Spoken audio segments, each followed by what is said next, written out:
I have a confession to make. I believe that Kaguya Sama Love is War is the best romance anime of our current time. Well, that doesn't come as a surprise for many of you. After the phenomenal finale that ended in 2 confessions and a kiss, and that left me crying on the floor out of pure joy, it was more than clear that Kaguya will go into anime history as the romance comedy defining show of our generation, setting a new standard for every new iteration to come. And yet, despite all the praise, the worshipping and the pure admiration I and so many others have brought forward for this franchise, the new film The First Kiss That Never Ends elevated Kaguya Sama even more. Now you might be asking what there is to improve. Apart from its unforgettable characters, witty dialogue, mind-bending animation and timeless openings, there doesn't seem to be much room for improvement. However, there has been an aspect of the anime that I felt was missing. Something that I'd always wanted for the show to happen. And now I can finally say that Kaguya Sama Love is War, The First Kiss That Never Ends, finally delivers on the one thing that made an already great show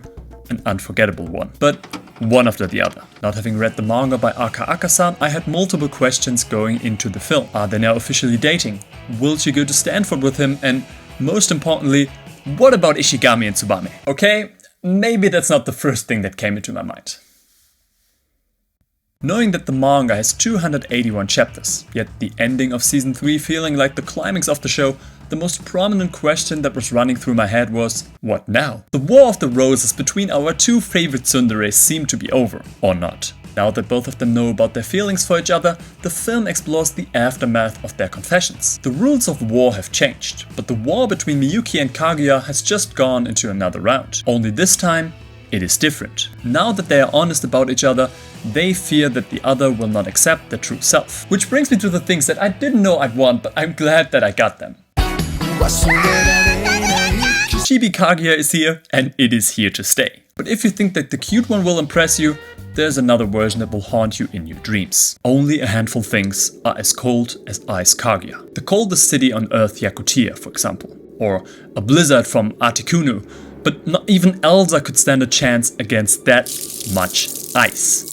All around me, cinema seats started to freeze, and I got shivers down my spine as soon as the Ice Princess appeared on the big screen. But despite literally being frozen when she says, for the first time, this actually reminded me of the Kaguya from the beginning. The reason for being so present in the film rooted in a brilliant idea by Akasa. In one of the trial moments that Kaguya has with herself, and that, by the way, magnificently portrays the range of voice actor Aoi Koga, the cold-blooded personality in her feels betrayed that she kissed Shirogane first. In her eyes, she lost. This realization is what ultimately propels the story of The First Kiss Never Ends. She feels defeated, embarrassed, and since she is not able to articulate her outspoken feelings, this is then of course misinterpreted by Miyuki, who begins to fall into old patterns, being the overachiever that he once was. Of course, much of the film again revolves around a comedic back and forth between the two that finds its charming climax at Christmas Eve. Every quality, let it be the animation, voice acting, comedic timing and punchlines,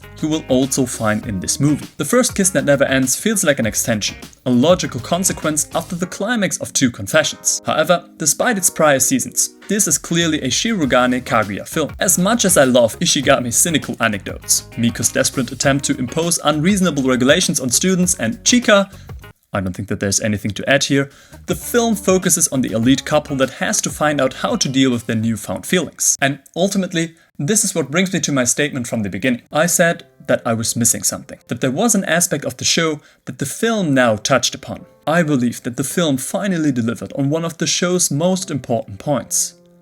Its actual romance. In the first 3 seasons, we watched 2 highly ambitious tsunderes in the attempt of getting the other to confess their love. In doing so, Love is War was always a comedy anime, focusing on its over-the-top slapstick humor underlined by out-of-this-world animation. Kaguya Sama was a comedy romance, not a romance comedy.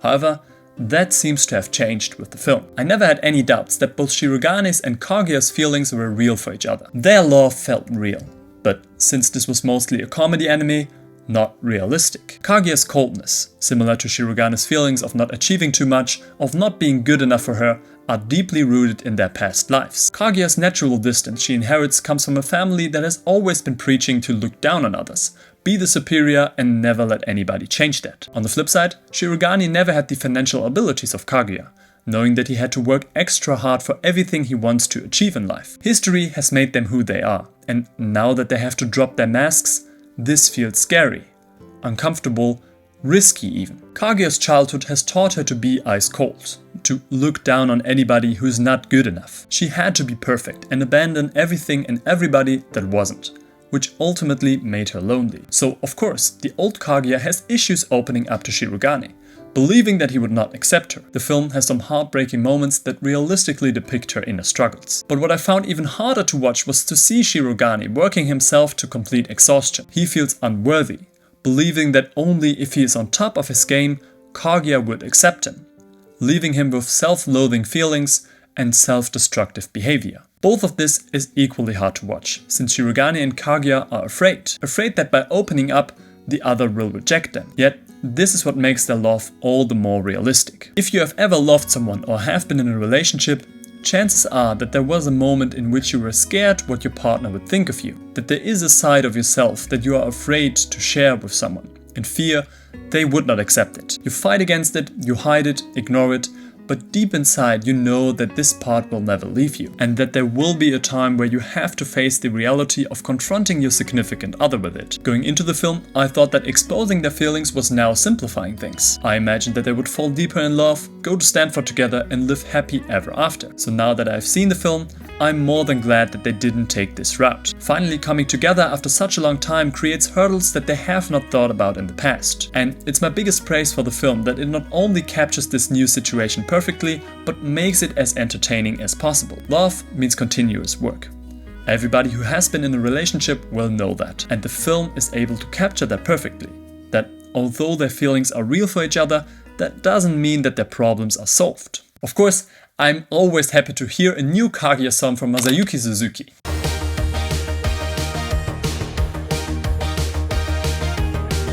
But this time, it's especially important to look at the lyrics of the song. It touches upon the fact that both lovers are not normal and both of them are in fear of loving each other. On top of that, the song's name is called Love is Show, which reinforces the theme of both individuals playing their role in the game of love. All these aspects, as small and insignificant as they may sound, help to make Kaguya a more realistic love story. One that is now not only focusing on hilarious comedy, but a believable romance. The final puzzle piece that I felt was missing to heaving this already great anime into unreachable heights. I have a confession to make. I love Kaguya Sama Love is War, but now I love it for its romance and not only for its comedy. Of course, I also love it for its absurd humor, its unforgettable characters, and for the way it can make me laugh and cry at the same time. I don't know in which ways their characters will be brought to the test in an upcoming 4th season.